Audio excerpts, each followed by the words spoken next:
Hi, I'm David Shakun, founder of WisdomNet, speaking about Wisdom Medicine Retreat Centers. First, what is Wisdom Medicine? There are a couple of aspects to it. First and foremost, Wisdom Medicine supports both the doctor or the health practitioner and the patient to tap into their inner wisdom for making optimal health choices and treatment choices. So once again, as I've explained elsewhere in the site, wisdom is our natural intelligence, our higher intelligence, our optimal functioning, and WisdomNet as a whole is devoted to supporting you to connect to that wisdom and live from it. So Wisdom Medicine, first and foremost, supports connection to that inner wisdom for all involved. And second, Wisdom Medicine also respects the inherent wisdom encoded in our bodies as we have as human beings and pre-humans and animals been on this planet for billions of years. And there's been an intelligence, an adaptive intelligence through evolution, which is now in our genetic heritage. So we are adapted to live in a natural environment, to be in connection with nature. So Wisdom Medicine understands that and respects the fact that we are part of a larger system and supports natural practices, natural lifestyles, and natural treatments.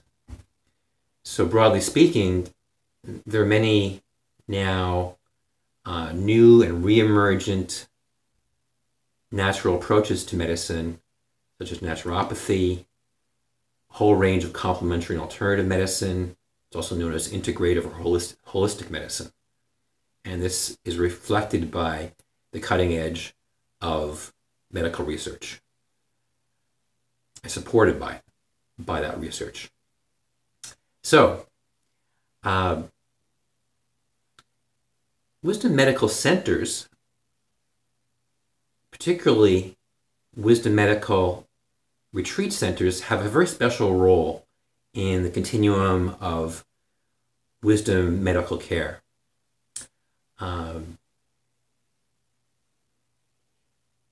The question is, when should you go to such a retreat center? The power of actually being someplace in an environment is very effective to create lifestyle changes, because we all are very much products of our environment. So while the wisdom is within us to make healthy choices, and we can get support from many avenues, including WisdomNet, to make those choices, the cues, the support, the structures and logistics of our environment have a very large impact.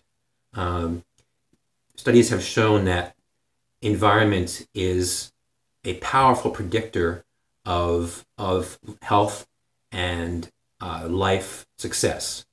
So by actually going to a residential center for wisdom medicine, what's often known as a retreat center, or perhaps even a spa, you are optimizing the conditions, both inner and outer, if it's properly done, to make breakthroughs, to really make quantum leaps, to break yourself out of old patterns that perhaps would take years or perhaps never to break out of if you just went to outpatient healthcare. So also there's two tremendous benefits for a wisdom medicine retreat. One is preventative. You know, the earlier you go in to interrupt unhealthy patterns, then the easier they are to change, and the less cost down the road to you in terms of your functioning and finances. The other end of the spectrum is that for difficult to treat conditions, chronic conditions or even acute ones, including some of the most unresponsive diseases to conventional medicine, a wisdom medicine retreat, or even there are some hospitals that would sort of be on the end of the continuum of higher level support. That's really unparalleled. That's the place to go if you have a really serious condition like cancer,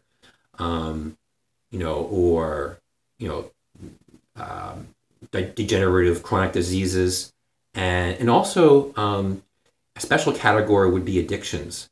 And I want to flag addictions that there's a whole wide range of severity of addictions and complications.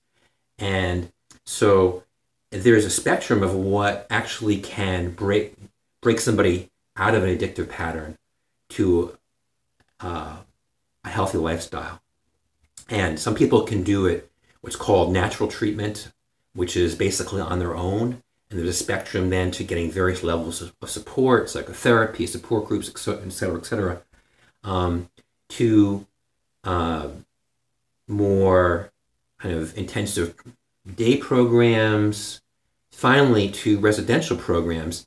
And especially if the residential program for addictions is based in wisdom medicine principles, it can save years of much slower progress, or even years of decline, because as we know, untreated addictions tend to just get worse over time. So, and really from a larger perspective, we look more broadly at the concept of addiction. Virtually all chronic diseases have addictive components to them. For example, virtually all chronic diseases have very unhealthy eating patterns associated with them.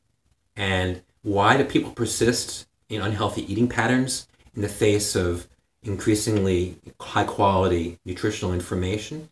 It's because the foods that are available now in the modern world are generally very addictive, especially the more refined foods. They've been designed by industry to be addictive.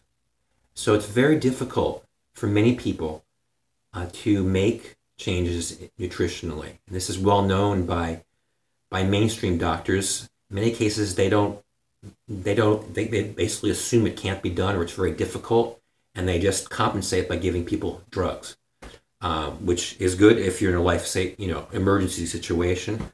Otherwise, it just tends to deteriorate the person's health. So now the value, to put it in perspective, the value of wisdom-based and natural-based retreats is known unevenly around the world.